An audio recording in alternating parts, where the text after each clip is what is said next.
Тело на 69-годишна жена која се удавила во главниот магистрален канал од хидросистемот Брегалница е пронајдено во близина на селото Жиганци Кочанско. При рутинската контрола на мрежата за наводнување изутрината околу 7 часот, вработени во водостопанската подружница од Кочани забележале безживотен труп што бил закачен на решетките од каналот и веднаш ја алармирале полицијата. На местото каде што е пронајдено телото, увид направиле надлежните полициски органи и јавен обвинител, пошто е констатирано дека станува збор за Розита З од соседното село Спанчево. Вчера попладне жената била забележена дека се упатува кон полето во близина каде што поминува каналот и оттогаш и се изгубила секаква трага. Од увидот што го направиле надлежните е констатирано дека кај починатата немало видливи траги на насилство и заклучиле оти се работи за несреќен случај.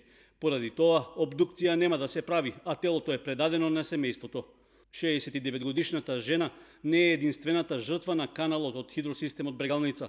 Од длабоката и студена вода пред 2 години исто така беше извлечено тело на удавена жена од селото Чифлик, а пред тоа и на 39-годишен маж од Кочани. Со оглед што се работи за отворен и незаштитен објект, неретко во каналот паѓаат и домашни животни што се напасуваат во близина, поради што надлежните ќе мора да бараат решение за зголемена заштита на неговата околина.